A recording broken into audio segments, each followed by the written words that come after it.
I can understand why people might think they're not as creatively inclined as somebody else, but I think that creativity kind of starts as a mindset. 4, 3, 2, 1, 0. You are tuned in to the Creative Frequency. Come with us as we explore the creative process with artists from all areas of the creative spectrum. The Creative Frequency starts now. Hi, everyone. I'd like to welcome you to the Creative Frequency. I'm your host, Kent Tarbox, and our guest today is Sarah Kerrigan. Sarah? Hello! All right. Hey, why we're here, the reason we're here is the Creative Frequency is it's a video podcast space where we're going to discuss the creative process with artists from all kinds of walks of life. Young, old, experienced, inexperienced, professional, amateur, the whole nine yards. So Sarah gets the privilege today of being the first guest on the show. So Yes. that being the case, let's just dive right into it. I'm not going to waste everybody's time. Sarah, tell us a little bit about yourself, would you please? I am 19 years old and I am an art education student at Bowling Green State University. Primarily, I dabble in painting and illustration. More specifically, I like pointillism and like stippling. Those are my favorite things to do. Okay. But I like to try a little bit of everything. So is it safe to say art education means you want to be an art teacher? Yes, it Okay. does. Do you want to teach the little tykes or you want to teach the teenagers? What do you want to teach? I think I want to teach high schoolers. I'm going into my second year, so I mean, anything could change, but I think I have an easier time explaining harder concepts instead of the easier ones. So I think Okay. I'd have a better time teaching high schoolers. Okay. Yeah, we're not going to make little paper mache ducks with little kids, right? Right, yeah. I mean, it'd be kind of fun, but Oh, I'm sure. yeah. I'm sure. Do you have a definition of creativity? It's kind of a hard thing to define, and I think, like, in a way, I believe creativity is all about, like, the art of noticing things. Okay. I think the inspiration has to come from somewhere. And a lot of the time, if not all the time, inspiration kind of comes from noticing something. Okay. And, like, I can understand why people might think they're not as creatively inclined as somebody else, but I think that creativity kind of starts as a mindset, and the more that you notice and the more things that you take in, whether it's just things that you notice from daydreaming and kind of like zoning out, or if it's things that you notice in like physical reality, all of those things kind of contribute to creativity, and that kind of grows the more that you notice and the more that you take in and reflect on. Okay. Wow. For 19, when did this hit you? When did you decide when did you discover you were a creative person? I think that art has definitely been something that's with me my entire life. I would always be like with my friends, I'd be like, what have you guys like, do you guys want to draw? And sometimes they'd be like, no. But I would always want to draw and I would always be drawing. Another thing that I really loved from a young age was also like creative writing. Okay. So creativity has kind of just been such a big part of my life that it's hard to tell like when exactly I knew that was something that I loved. But I can safely say that probably my junior year of high school was when I really started to take art seriously and Okay. kind of dedicated myself to that a lot more than I did in the past. Okay. Did you, like, as a little kid, did you draw on the walls? Yeah. I have a vivid memory of like drawing on the TV in like gold crayon. Oh, no. Yeah, my parents are not happy about that. I was going to say, yeah, that probably didn't go over well, did it? Not very well. I'm the youngest, so they were like, Okay. oh. You're the baby. You get away with it, Yeah, right? I get away with it a little bit more. Okay, you have siblings. Are they Yes. artists as well, or creatives, or? Yeah, so I actually have 4 siblings. So I Oh, come from a okay. pretty big family, and Okay. I'm the youngest by quite a bit. Me and my oldest brother are 16 years apart, so it Oh, goes okay. 16 years apart, and then my sister 14, and then my other sister is 10, and then my closest in age brother were 8 years apart. So super big age gaps. Sure. Which has been a very interesting experience growing up like that because it's pretty unique. But I do remember like my oldest brother and my oldest sister they would always be kind of drawing, especially my brother. And I thought the things that he did were just amazing. And I have so many memories of him like drawing me like my favorite like characters from games. Like he would draw me like pictures of like Princess Peach or like Okay. One time we were on vacation and he made kind of like SpongeBob's house out of sand, and it was all just like amazing to me. And I remember it being like exactly how it was, like from the show, which I mean, I don't know if it was. I was probably like 3, but I remember it that way. There you go. And I think that that was my first like introduction with art and being like so fascinated with it. And that was something that I was like, I want to do this too. And my Okay. mom would always encourage it a lot too, because she was an artist, especially more when she was younger. She was real into it, all of that. So that's been very helpful. I think as we progress with this show, I think we're going to find that the people that are supported by others around them Yeah. tend to succeed, whatever Yeah. success is. They Definitely. tend to succeed because this creative thing is nuts. And Yeah. I'll interject some of my stuff here, but Yeah, absolutely. we're more about getting to know you as well. Yeah. So and for people out there that want to know, I'm a photographer. Yeah. No formal training. I've Yeah. never had a photography class. I picked it up. I do a lot of photojournalism work, which is very direct. It's governed by a lot of rules when you're a contractor, and Right. photojournalism has rules. And I got burned out on that. My wife said, you need to start shooting for yourself. You need Yeah. to start being creative. And my wife's far smarter than I am.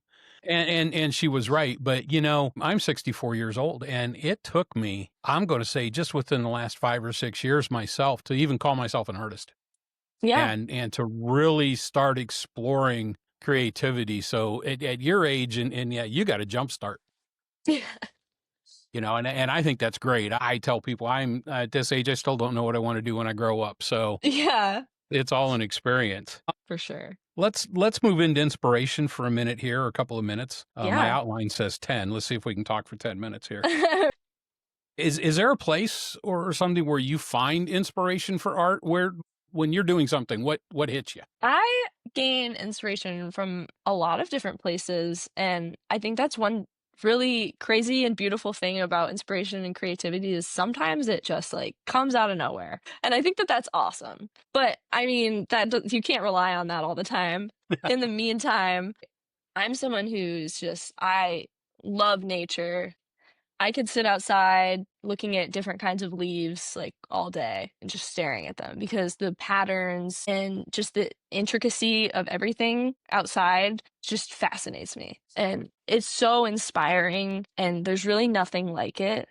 And I think that that is just like a very like it's a surreal feeling, the connection that you can have and you're really admiring that kind of thing. Okay. It's really, really cool. So again, I'm picking up because you introduced earlier too. It's observation. Yes. When you're out looking at nature and leaves and things, are Yeah. you a sketchbook person? Do you have a sketchbook with you, or do you I just jot a note down, or can you just keep it all in your head? I've tried to go out and sketch, and that's one of my, like, goals before the end of the summer is to just spend a whole day and just only sketch. But sometimes that's a little bit hard for me because sometimes I just get so caught up in looking at something. Okay, And also, a big resource of mine is honestly, like, photography, even if it's just on my phone and taking pictures of the things that I have to then refer back to later in my right. pieces is super, super helpful for me, and I have, like, a big album of so many photos on my phone of all the things I see. Yeah. I can understand getting caught up. Right. I'm a sports photographer, and I love Okay. sports. Yeah. But if I'm photographing a game, I can't watch the game because Yeah. I'm not doing my job. It's easy to get caught up in the game and wow, this is exciting, but no, I'm Yeah. working. So my vision becomes very narrow. It's like this, I'm looking through a viewfinder. Mhm. And so I understand how you can kind of feel like I'm just, this is beautiful and that, and oh Yeah. shoot, I should be drawing, you know. Right, yeah, exactly, exactly. is is there anything you do to prepare? I know artists, they have rituals. Some of them have Yeah. certain things. Do you have a ritual? Do you have something you do? I have plenty of rituals, but honestly, I have a lot of different things that I'll do to get myself into, like, the headspace to create and stuff. I have a few. So, Okay. like, one of them would be, like, going for a walk sometimes. That'll, like, get me, like, in the mood. It'll make me feel inspired when I come back, kinda, like, get me ready to do something. Another thing that I do is I do love Pinterest. I really don't use a lot of social media, but Pinterest I love. If I really feel like for some reason I can't go for a walk, it's cold out, or if I just don't want to, That's another thing. Like I have like a big like 900 photos board of different things I've saved and things I think are interesting. And sometimes I don't even save them for the fact that I want to recreate them. It's more just like I like something about it and then I kind of combine ideas from there and then I kind of see where to go. So So that's another thing. you're using Pinterest for like a mood board? More so like just like so many reference images, you know? Sure. It's just like it's hard to explain because it's like there's so many things and it wouldn't make sense to another person looking at it because there's no order to it. It's just like, oh, I like that. I would draw Right. that. Or like Right. even if it's just a little piece of something, I don't like the whole thing, you Right. know? You know, It's kind of like it's that. interesting Yeah. when you said that other people wouldn't be able to make sense of it. Yeah. I I, I get compliments on photos, Yeah. and I'm asked how did you do that, and I can't tell them Yeah. because I don't think about it while I'm doing. I've been doing it for so long. I've been doing it for 25 years. Uh, Absolutely. that I don't know, it's my eye, or I Yeah. just see it. But I think to me, it's like asking Michael Jordan, how did you do a layup? He probably couldn't tell you, but he could just go do a layup.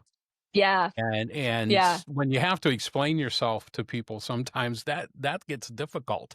Yeah. It's a lot of pressure. It is, and we might get into I artist statements. I hate them, but anyway, that Yeah. we'll have that conversation in a second. Yeah.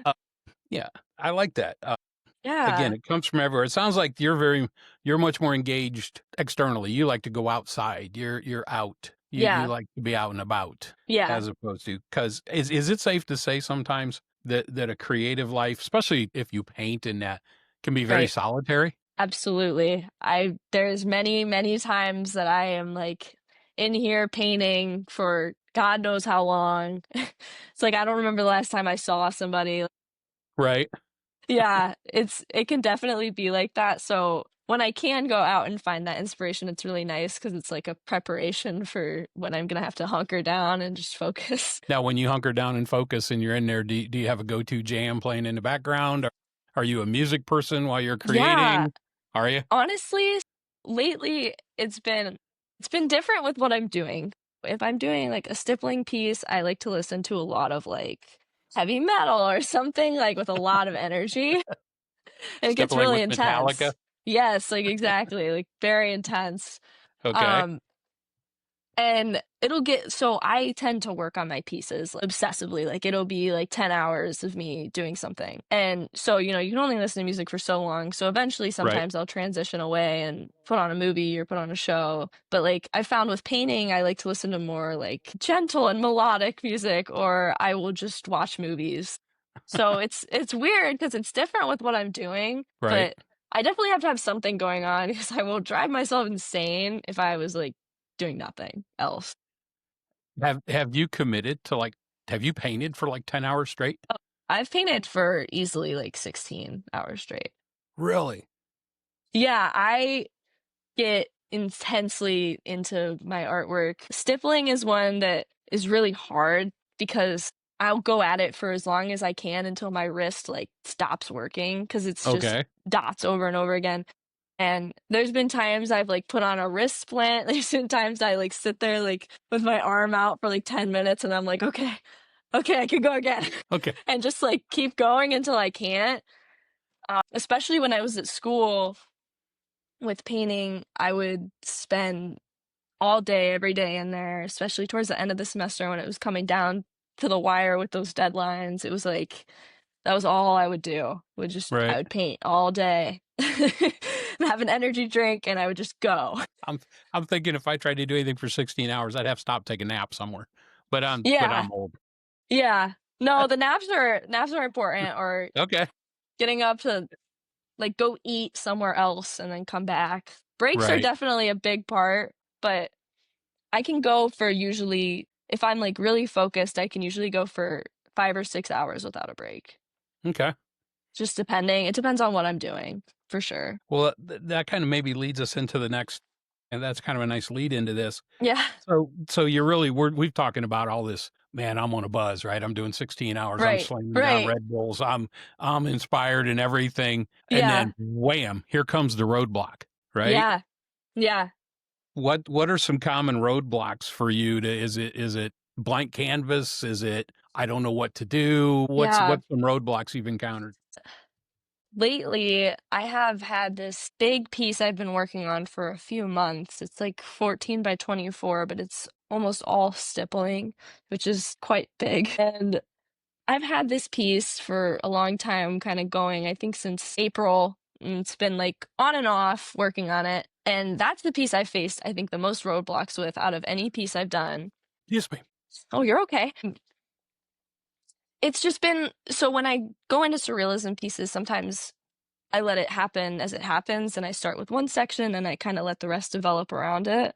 And this was one of those pieces. So I kind of battled with it a lot, and I would have to stop and just not know what I'm doing. Like I'd finish a section, and usually I'd be able to kind of continue off of it, but for some reason this piece was just stumping me, and I would spend so long just like staring at it and trying to like design it digitally, like so it was quicker and I didn't have to mess anything up on the actual piece. And it was just like it's been a very long process of me having to take breaks and having to walk away from it. And when I reach a roadblock like that, I think that one thing I've learned to do is to just get a second piece going and switch it up entirely. That's what I was going to So, ask. You just put it over here in the corner, yeah. walk So away. that's it's kind of been like my background piece because it's been so challenging for me at times. And so the art show that I entered that I met you at, that was kind of when I did my like transition away from that piece again to do something different. And so that was when I did like the more realistic pieces that I did, which was a really nice break because although I did get stumped with those in their own way, realism is more kind of straightforward in a way than surrealism because like the way that I was doing this piece was I was making it up as I go, whereas like realism is very set into Right. reality and it's predictable for what it's going to be. So that kind of rewired my brain and let me just focus on skills instead of being compositionally challenged, which Right. was a nice reset because then I ended up coming back to that piece and I had all these new ideas since I was doing something so different. Right. It's all, yeah, just flush the brain. Just Right. Yeah, exactly. take a walk, Sometimes you just just, walk away. even though you don't want to, you just have to get away from it. Right. And the piece she's referencing too, I did see it. And what we were talking about there is, I'm on the board of trustees at Findlay Art League, and we had a show about agriculture and industry. And Sarah entered a piece, and that's where we met. And what I'm going to ask Sarah to do too, if possible, if she can email me a couple of pictures of her work, and then we're going to embed them into this Absolutely. video podcast so you can see her work, because the one she's referencing was a stunning piece of work. We loved it when it came in. One of the things we get to do when we do intake is we get to be our own judges, and we get to see the work and we get to talk about it because we see everything, and we kind of like, that's a good piece, that's got a chance, and then we compare it to the ones we've entered, and then we go, okay, I don't have a chance in this show. But it's speaking of shows, and we could talk about this because some people they spend a lot of time and they concern themselves with shows, and I guess I just want to put this out there: if you're looking for validation, shows aren't the way to do it, because I think anybody that I'm going to talk to, and I'm actually going to get some judges on here that have Yeah. judged shows. Yeah. Who knows what goes through their mind? Yes, definitely. And while we're on this real quick, let's talk about this. So how many show experiences have you had? So I think that was my okay, so I went to Medina High School, which it's a high school that's definitely like supportive of the arts. It's a nice town. And so I had a lot of really nice experiences to do some like amateur kind of art shows. And probably my biggest one that I did in high school was for our senior year. We got to have they had this big show in the library. And if you were going into art, they would like offer up scholarships and you could show your whole portfolio. So it was really cool. So I had that show experience and I ended up winning second place. And that was really helpful for when I was going to college because I got a little scholarship from it. So that was my first, I'd say, real show experience besides like, just like the ones around the school, just the little Sure. ones. Sure. And then my second show experience was my freshman year, the second semester. We had just the undergrad art show, which was really nice. And I mean, I was a freshman and I didn't really expect anything going into it. I just wanted to participate because I do enjoy participating in shows. It's always nice to see your work up on the wall, even if you don't have an expectation. And like you said, like validation shouldn't really come from there, especially because art is so subjective, It is. Yeah, It is. so that was my second show, and I ended up getting a piece of my art purchased by the student union, which Oh, was a okay. huge deal for me. Yeah. Yeah, so I was so surprised and so excited about that. So that was really, really cool. And then the food and agriculture show, I guess, would be my third real show. Okay. When you talk about shows, it's crazy because the show just before the art show, I had a piece in, and for the first time, and this I'm going to be a little self brag here, Yeah. I took best of show. Oh, wow. Nobody was shocked more than I Yeah. was. Okay. And I think my best that I had heard, I think I got a couple like honorable mentions, that kind of thing. Yeah, it's Yeah. good, but okay. And the piece that got best of show in a show prior to that was juried out. Okay. So it never even made it in the show before. It was a black and white Right. show. Yeah. And then I put it in another show and it won best of show. So who knows, Yeah. right? Right. Right. It is so subjective. It is. And I'll tell anybody out there, and I think even when I did I do the awards presentations, I tell everybody, it takes courage For to sure. put your stuff up on a wall and open yourself to critique. Yeah. And I think it's good. I think it can be. It can be crippling for some people, but Yeah. it's this art stuff. Sometimes you're just like, Right. yeah, okay, sure. Yeah. A lot of times it comes up, people talk about imposter syndrome. That seems to be a big thing. Hmm. And first of all, I see, you know what it is, right? Yes. Okay. Have you ever experienced it? Have experienced it many times, actually. I feel like it's inevitable to a point. Okay. Um, but for me, it's interesting because I get waves of imposter syndrome a lot when, especially like if I'm doing a big stippling piece or something and it's the repetitive motion, it Right. kind of like it gets to a point where like I will almost undermine myself and how much progress I've made within the techniques and the medium itself because it's so familiar to me that I get to the point where it's like easy and I'm kind of not being challenged and I'm like anybody could do this like which sounds weird until Right. like you experience it because it's something like it's so strange. Like it's really hard to explain. Uh, But it kind of like it makes me like need to like walk away and I'm like, okay, I'm doing okay. It's just like it's like this need I need to like push myself more. right. Yeah. I've had people, we talk about this a lot. It comes up a lot. Yeah. And I don't know, imposter syndrome, self-doubt. Hmm. I think we all have periods of doubt, I guess. Right. I know some very talented photographers and I see and especially because that's the medium I can compare myself with. And it's like, don't compare yourself. Just Absolutely. make your work, put it out there. Someone's going to like it. Someone's Yeah. not going to like it. And I mean, and I'm trying to keep this PG, but to hell with them. Yeah. Yeah. And I love the one part, and you said that there too. It's like, well, anybody can do this. I love hearing that. I've Yeah. seen people standing in front of Pollux in a museum going, I can do that. I bet you can't. Yeah. Yeah. Or go ahead and try. Right. Yeah. Exactly. I over the years, I a few times I've wanted to hand my camera to somebody and go, hey, you think it's so easy? Here, you try it. Yeah. Yeah. Exactly. But so I've learned to take that input from people and be like, okay, and I encourage you, go try it. Yeah. Maybe Yeah. you can do it. Exactly. Maybe you can do it, but Right. until you have, Exactly. Yeah. Yeah. I think that's just part of the process. Absolutely. And in my opinion, I think it gives you an opportunity to just maybe reflect for a minute Hmm. and be like, yeah, I don't know if and then and Yeah. again, and I guess in my personality has always been kind of like, yeah, well, the hell with it. Let's just go do it and see what happens. Yeah. Um, Yeah. but maybe not everybody has that. Yeah. And if they don't, I hope they develop it because you just got to put yourself out there, For sure. and it's not easy. Yeah. We're believe it or not, we're starting to wind down to the end here, and I'm just enjoying this.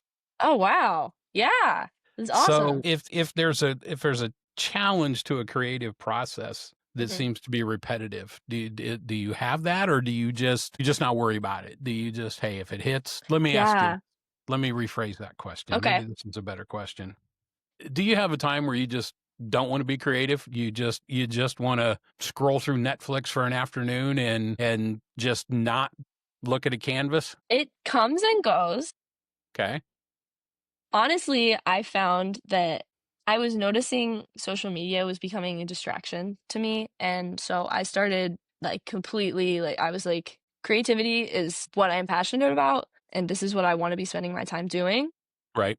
And I think that that's given me a new appreciation for the true value of every single day and every moment, you know? And I think that I was quickly realizing from a pretty young age that social media was taking away so much of that time that I could have been productive or at least relaxing in a way that isn't consuming Right. other people's anything. And so from there, like, now I barely use it. I give myself like 10 minutes a day on all my apps, except for Pinterest. I let myself have as much time as I want on there because I'm probably doing something kind of productive. So like that one, I'm like, okay, fair game. Everyone needs a vice, right? Right, exactly, yeah, so I can have that one. I'm sorry. Go ahead. No, it's okay. I don't even know what I was gonna say, you go ahead. Oh, okay. Sorry. I It's I okay. found it interesting. I'm sitting here doing this now because I got tired of sitting there watching other people do things on YouTube, Right? all saying, "You can do this, you can do," and I think there's a whole segment of society that spends their whole life watching other people do things. Yeah, Okay. Well, so here I absolutely. am. I'm on the flip side of it. And I Yeah, guess I'm asking those people, it seems kind of counterintuitive, doesn't it? To spend time watching this. right. Right. But yeah, it's weird because I've spent a lot of time thinking about this because I work in Bowling Green, but Yeah, I live out of town. okay, that's And so awesome. I have a 30-minute drive, right? So I think about this a lot. It's like Right. I've watched other people do this. I've sitting there thinking, well, this is a waste of time, but I'm Yeah, going to go do this. yeah. Well, okay. So here we are. Yeah, it sometimes and I'm going to quit thinking about it. I'm just going to do it Yeah, because even if nobody watches this type of dialogue is what I want to hear. And I yeah, listen to some. I've watched art shows, and sometimes they get on there, and we call it ABB, Art Babble Bowl, yeah. right? And you're just like, oh, come on, they're just making crap up, right? Right, You know. yeah, I get that. Yeah. Oh, we're gonna ramp it down here for a couple of closing things here. But I guess is there a question or is there something I didn't ask you that you'd like to just put out there? I don't even know. Okay, I don't even maybe I know. covered it. Maybe Um, I'm good at this. I don't know. Maybe we're good at this. yeah, you are good at this. Thank you. Do you think that this type of experience would be beneficial to other artists that you know, that to give them a chance to talk about their creative process, that it provide them another avenue, provide them another outlet? Yeah, definitely. I also Okay. think just the element of reflection that kind of comes with discussing your work isn't something that everybody gets like an opportunity to do. And I think Right. having that time to be able to step back and actually reflect on your process and put that into words is something that's so helpful in a weird way. Good. Because it kind of just gives you like just a like kind of like an outer look into what you do without even noticing it. Right. And maybe too, and I'm thinking about this. I would imagine being a student, a lot of your art discussion is with an instructor, with a professor, with Yeah. somebody that's look, I am none of those. Hmm. I'm just a person that's interested in the creative process and from everywhere. And I like that and maybe hopefully this can provide that space Yeah. that you can just openly just without feeling of, oh, look at you going, Sarah, why did you do that? What did you put that over there for? What do you Right. did you look at your composition or Yeah. whatever it is they say? Yeah. Or be it for me, I can draw a stick figure. Okay. Yeah. That is the limit of my artistic ability Right. when it Yeah. comes to pen and pencil. So Right. I'm glad I could provide this outlet. Yeah. It's awesome. Great. Well, I'll tell you what, Sarah, we have kind of reached the end of my notes here. Okay. Um, and I'm going to have to put my plug out there for everybody that's watching this. Hopefully, we're going to get some of Sarah's artwork and we're going to get it put in here. And I'm going to Absolutely. ask her if she does have, and it sounds like maybe you don't. If you do have an Instagram or something, we'll get her some of her social media out there so that you can go look at her work. I do have an And Instagram. okay, well, we'll get Yeah. that in there, and I encourage everyone to go out and check it out, and we'll Yeah. make Sarah famous. And I can say she got her start here on the Creative Frequency. Okay. Oh, So no, so yeah. All right. Hey, in closing here, Sarah, I really want to thank you. This has really been a pleasure. I've really Thank enjoyed this you. for the first one. You're very engaging, and I wish you all the best. I think you're going to have a wonderful career in the arts. Thank you so much. That means so much to me. I really appreciate this too. Thank you. And everybody, we'll be talking again shortly. Thank you. Yes. Thank you for tuning in to The Creative Frequency. You know what to do. Like, follow, and subscribe. Then join us again for the next episode of The Creative Frequency.